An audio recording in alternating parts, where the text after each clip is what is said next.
حضور پاک صلی اللہ علیہ وسلم سے بات سنی تو سعد ابن ربیع کو ڈھونڈنے کے لیے چلے۔ احد کے میدان میں لاشیں بہت ساری پڑی ہوئی تھی، بہت ساری لاشیں۔ سعد ابن ربیع کا نام لے لے کر کے یہ صحابہ پکارتے رہے۔ ایک جگہ سے آواز آئی، ہاں میں زندہ ہوں، ہاں میں زندہ ہوں۔ صحابہ نے کئی لاشیں اٹھائی تو دیکھا سعد ابن ربیع زخمی حالت میں پڑے ہوئے تھے۔ توجہ چاہتا ہوں نوجوانوں، میں اس پر گفتگو کو سمیٹ لوں گا۔ اور ایسے حالت تھی سعد ابن ربیع کی کہ ان کے جسم پر 12 نیزے لگے ہوئے تھے، ان کا پیٹ پھٹ چکا تھا۔ زخمی حالت ایسی تھی کہ پیٹ پھٹ چکا، 12 نیزے لگے تھے، وہ اٹھ نہیں سکتے تھے، چل نہیں سکتے تھے، خون رس رہا تھا لیکن زبان ابھی چل رہی تھی۔ صحابہ سے پوچھا کیوں آیا ہے؟ صحابہ نے کہا رسول اللہ نے تجھے یاد کیا۔ اتنا سننا تھا کہ وہ اپنے کہنیوں کے بل اٹھنے کی کوشش کی۔ جب نہ اٹھ سکے، وہ میسج آج کا میسج ہے سعد ابن ربیع کا، آج کا میسج سن کر تجھے نہ اٹھ سکے تو آنے والے صحابہ سے کہا شاید میری زندگی بہت تھوڑی بچی ہے، میں رسول اللہ تک چل کر نہیں جا سکوں گا، اے میرے ساتھیوں جاؤ میرا سلام پہنچا دینا، اللہ کے نبی کو میرا سلام پہنچا دینا۔ ایک تو نبی پاک کو سلام پہنچایا اور دوسرا میسج کیا دیا سنو، 12 نیزے لگے ہیں علماء ذوی احترام اور تمام حضرات۔ ایک آخری بات میری توجہ کرو، آخری بات توجہ کرو، جس کے جسم پر 12 نیزے لگے پیٹ پھٹ چکا، وہ صحابی سعد بن ربیع میسج لے دیتے ہیں اے میرے ساتھیوں میرے آقا کو سلام کہنا، اور پھر دوسرا میسج یہ ہے میری قوم والوں سے کہنا، مدینے والوں سے کہنا کہ اگر تم سب زندہ رہے اور تمہاری زندگی میں اگر کوئی رسول تک ہاتھ بڑھا دیا تو قیامت کے دن میں اسے نہیں چھوڑوں۔ اللہ بلکہ یہ کہا کوئی تمہارا عذر قبول نہیں کیا جائے گا۔ اگر حضور پاک کی طرف تمہارا کسی کا ہاتھ بڑھ گیا اور تم زندہ رہے، تم جوان تھے، طاقتور تھے، تو پھر قیامت کے دن تمہارا عذر نہیں قبول کیا جائے گا۔ تم یہ نہیں کہہ سکو گے میں بوڑھا تھا، میں بچہ تھا، میں کمزور تھا۔ وہ صحابی رسول کا پیغام ہے میرے عزیزوں، وہی پیغام ہمیں جوش دلاتا ہے کہ کل بروز قیامت کہیں رب ذوالجلال کی بارگاہ میں کھڑے ہونے کے وقت ہم سے یہ پوچھ لیا جائے تو ہی وہ جوان ہے تیرے سامنے تیرے نبی کو گندی گالیاں دی جاتی تھی، تو جواب ہمارا کیا ہوگا؟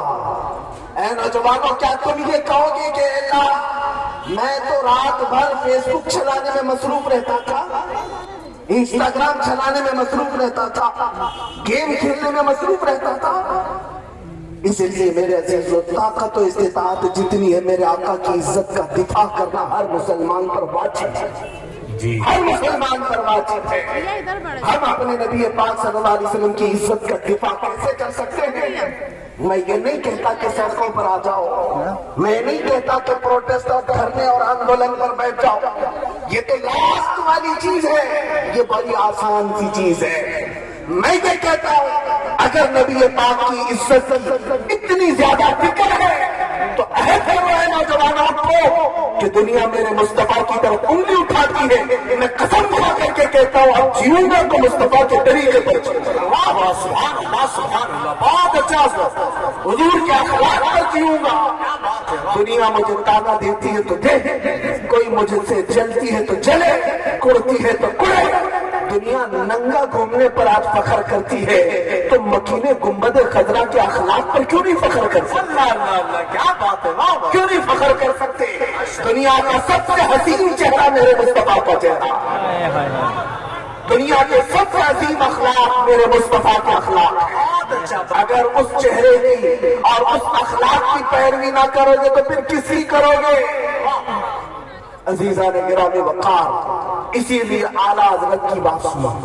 اعلیٰ حضرت نے 100 سال پہلے ہمیں یہ بتایا تھا آج نے ان کی پناہ، آج نے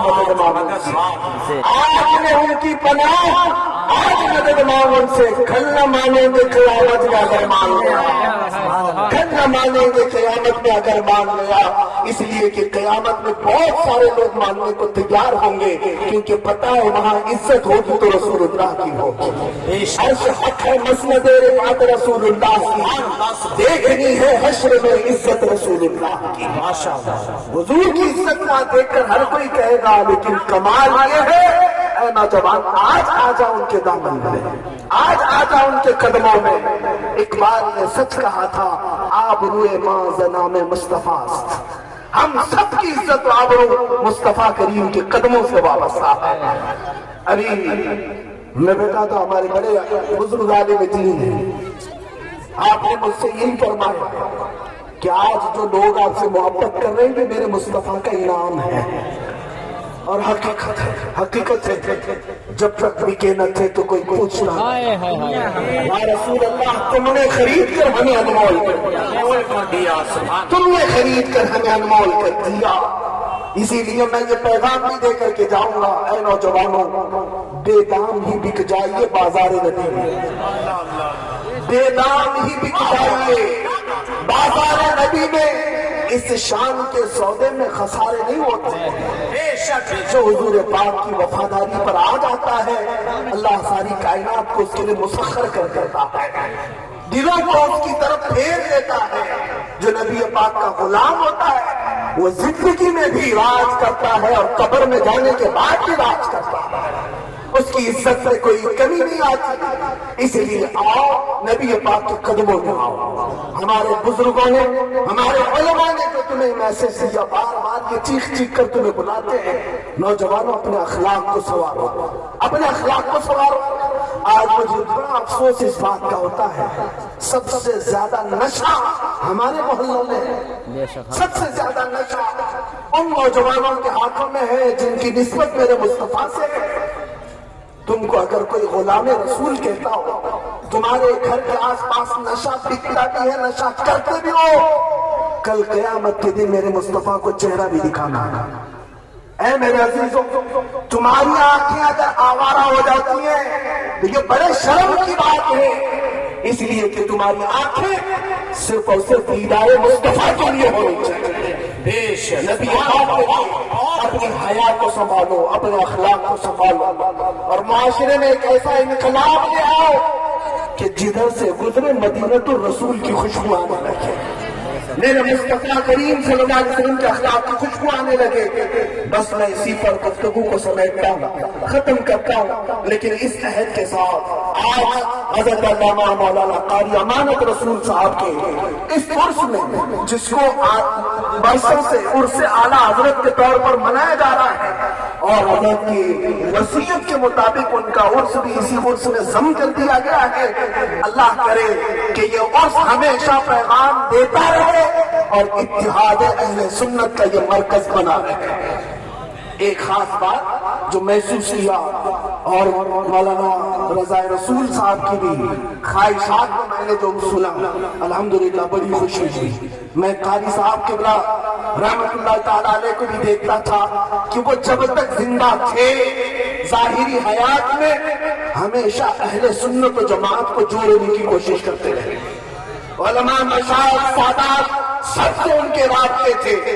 یہ وہ بندہ کرتا ہے جس کو اپنے گھر سے محبت ہوتی، ایک بات سمجھ کر کے چلیے، اور جس کو اپنے گھر سے محبت نہیں ہوتی وہ اپنے گھر کے دروازے توڑتا رہتا ہے، اپنے گھر کی کھڑکیاں توڑتا ہے، اپنے گھر کے دروازے توڑتا ہے۔ جس کو اپنے گھر سے محبت ہوتی ہے وہ ہر ایک کو جوڑ کر رکھتا ہے۔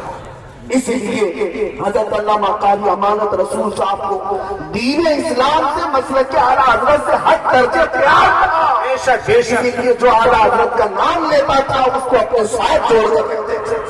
اللہ کریم اس اتحاد کو ہمیشہ قائم رکھے، سدا سلامت رکھے۔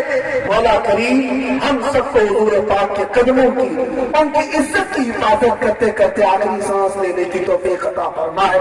آج کے ان حالات پر یہ میری گفتگو کا اختتام ہے۔ آج کے ان حالات پر جو لوگ ہم سے سوال کرتے ہیں، حالات بگڑے ہوئے ہیں، بڑے تماشے ہو رہے ہیں، روز بروز ہمارے خلاف نہ جانے کیا کیا معاملات ہو رہے ہیں، ہماری مسجدیں مسجدیں کیا ہوں گی، ہماری خانقاہیں کیا ہوں گی، ہمارا قرآن کیسے بچے گا، ہمارا اسلام کیسے بچے گا، علماء کا کیا ہوگا، مدرسوں کا کیا ہوگا، سارے سوالات ایک جگہ، سب کا حل ایک ہے، سب کا حل ایک ہے، جس کو اقبال نے کہا تھا کہ محمد سے وفا کی محمد سے وفا نے تو ہم دے رہے ہیں، یہ جہاں چیز ہے کیا لاہو قلم دے رہے ہیں، کچھ اور کرنے کی ضرورت نہیں ہے نوجوانوں، بس اتنا کرو، قوت عشق سے ہر بست کو بالا کر دو، دہر میں نام محمد سے اجالا کر دو۔